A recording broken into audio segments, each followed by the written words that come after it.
Olá! Chegamos à nossa etapa de revisão do SIS-2 e macro, e é hora de ter atenção dobrada. O professor vai valorizar os conteúdos mais cobrados nas provas. Vamos lá acompanhar comigo essa aula?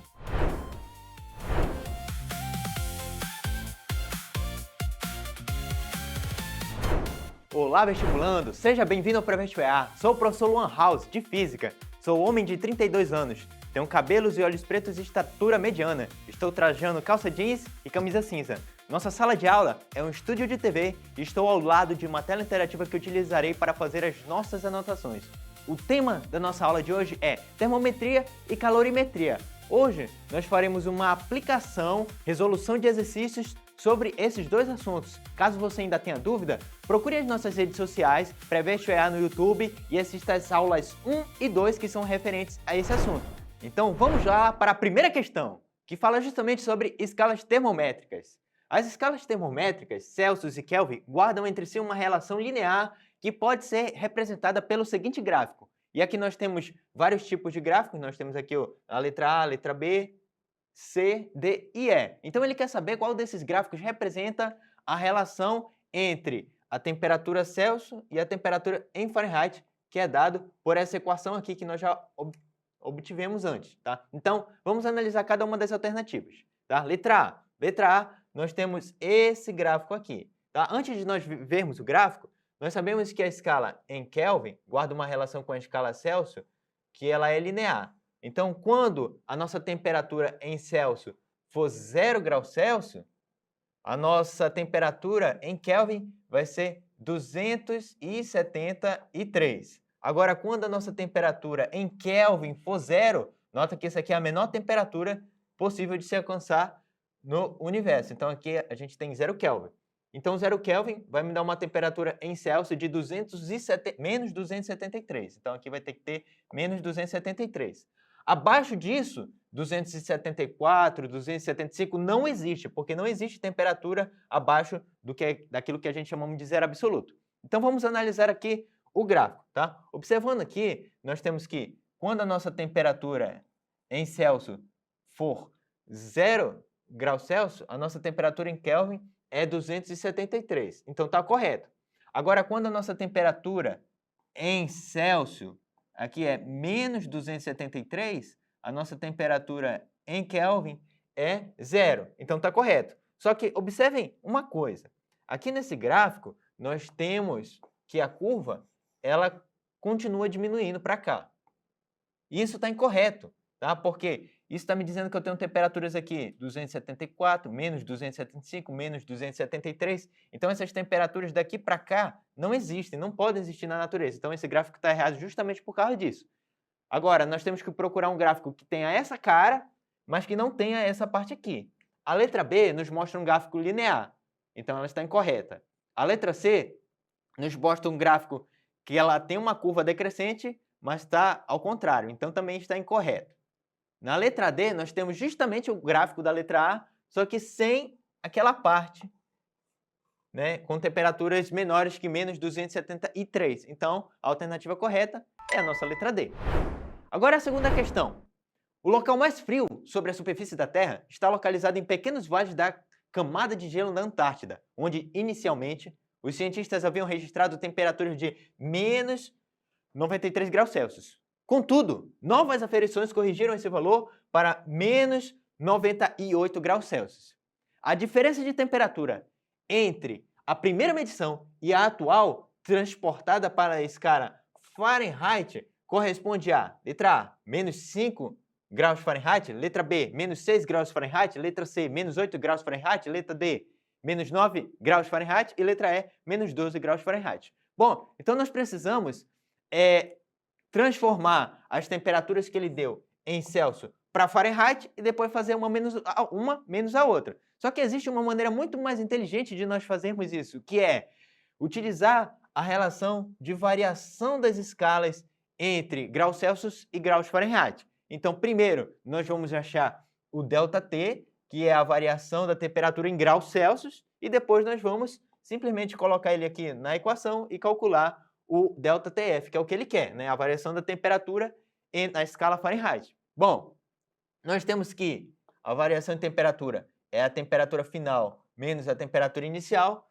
A temperatura final medida é menos 98 e a temperatura inicial, ela é negativa, ela é menos 93, tá? Esse menos aqui, que aparece aqui na equação da variação, ele já está aqui, tá? Não confundam ele com esse menos, que é o menos da temperatura, tá? Senão a conta vai dar errada. Aqui, nós temos menos com menos, vai dar o mais, né? E menos 98 mais 93 dá menos 5 graus Celsius. Então, isso aí é a variação da temperatura na escala graus Celsius. Agora, nós substituímos esse valor aqui, né?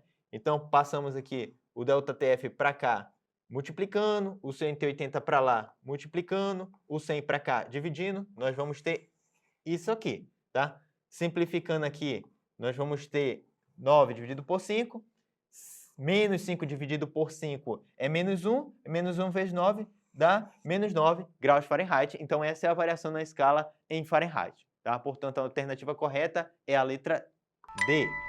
Agora vamos para a próxima questão, do Enem do ano 2025. Tem dois textos essa questão, o texto 1 e o texto 2. O texto 1 diz o seguinte, as mariposas, tá? As mariposas, quando chega o frio, ficam dando volta em volta da lâmpada para se esquentar, tá? Isso aqui é um texto do Barbosa. Agora nós temos o texto 2. As mariposas se aproximam das lâmpadas atraídas pela luz, pois sendo basicamente criaturas noturnas, estão adaptadas a seguir o brilho da lua em um processo conhecido como orientação transversal. Assim, o que o texto do sambista Barbosa, no texto 1, descreve não é a causa, mas sim uma das consequências possíveis dessa aproximação, tá? A aproximação das mariposas da lâmpada. De fato, o calor gerado pelas lâmpadas, sobretudo as incandescentes, pode aquecer as mariposas. Nesse contexto, o processo de transferência de calor para as mariposas, que independe da presença de fluidos, é letra A, reflexão, letra B, refração, letra C, irradiação, letra D, dispersão e letra E, convecção. Nota que nós temos três processos de transferência de calor, né? Nós temos a irradiação, a convecção e a condução. Aqui a reflexão não é, a refração não é, a dispersão não é. Então só sobrou a letra C e E. Como ele fala que independe da presença de fluidos, né? Nós sabemos que a convecção, ela depende da presença dos fluidos, então não pode ser essa aqui. Portanto, a alternativa correta é a letra C, irradiação, que é o calor gerado pelas lâmpadas, que são ondas eletromagnéticas, que pode ser o infravermelho no caso, né, da luz visível. Pessoal, nós temos uma pergunta da nossa excepcional aluna Manu. Pode falar, Manu. Professor House, existem 3 processos de transmissão da energia térmica, que é o calor. Eles são a condução, a convecção e a irradiação? Exato, Manu. Esses são os 3 processos de transmissão do calor. A condução, que ocorre quando o calor se propaga pela matéria, a convecção, que é quando o calor acompanha o deslocamento da matéria, e a irradiação, que é quando o calor, a energia térmica, é transmitida através das ondas eletromagnéticas. Bom, agora vamos para uma próxima questão. Um serralheiro corta segmentos de uma barra metálica e os imerge em água para resfriá-los. Após o corte, suponha que esse serralheiro tenha imergido uma dezena de segmentos metálicos idênticos a uma temperatura de 50 graus Celsius cada, em um balde contendo água a 25 graus Celsius. Desconsiderando as perdas de calor para o ambiente e para o material do qual é feito o balde, dentre os valores apresentados, a temperatura de equilíbrio dos segmentos metálicos após o resfriamento poderá ser de letra A, 15 graus Celsius, letra B, 20 graus Celsius, letra C, 10 graus Celsius, letra D, 30 graus Celsius e letra E, 25 graus Celsius. Bom, nós temos que utilizar essa equação aqui, que vai me dizer que o calor cedido mais o calor absorvido é igual a zero, porque esse zero aqui, porque não há perdas de calor para o ambiente, tá? E como nós estamos falando de variação de temperatura, nós vamos utilizar a equação do calor sensível, que é o Q igual a massa vezes o calor específico vezes a variação de temperatura, tá? Então, quem vai ceder calor vai ser o metal, que está mais quente. Ele está numa temperatura inicial de 50 graus Celsius, tá? Então, está aqui, ó. a massa do metal, o calor específico do material e a variação de temperatura dele, né? Que é a temperatura final, que a gente não sabe, e a temperatura inicial, que é 50. E quem vai absorver o calor vai ser o corpo que está mais frio, ou seja, a água, tá? Então, nós temos aqui a massa da água, o calor específico da água, a temperatura final, onde os dois vão estar na mesma temperatura final, já que ele quer a temperatura de equilíbrio, e a temperatura inicial da água, que é 25 graus Celsius. Então, nós temos que procurar qual das alternativas é essa temperatura de equilíbrio. E se nós observarmos, a temperatura inicial da água é 25 e a temperatura inicial do metal é 50. Então, apesar de a questão não ter dado nenhum dado, massa, nem calor específico, nem algum tipo de temperatura final, né, nós conseguimos, só com essa equação aqui, já tentar identificar qual é a temperatura de equilíbrio. Vai ter que ser uma temperatura que seja menor que 50, porque o metal vai ceder calor, então ele vai perder, né, energia térmica, então a temperatura dele vai diminuir. E vai ter que ser uma temperatura que é maior que 25, porque a água vai absorver o calor fornecido pelo metal. Então, das alternativas que está entre 25 e 50, as únicas que estão nesse intervalo, a única que está nesse intervalo é a letra D, que é 30 graus Celsius. O resto está ou abaixo ou acima, tá? Então, a alternativa correta é a letra D. Vamos para mais uma questão. Uma pessoa deixa uma garrafa com 500 gramas de água a 20 graus Celsius no congelador, a temperatura inicial da água. Sabendo que o calor específico da água vale 1 caloria por grama grau Celsius e que a cada minuto no congelador a água na garrafa perde 250 calorias, né, de calor, o tempo máximo, ele quer saber o tempo máximo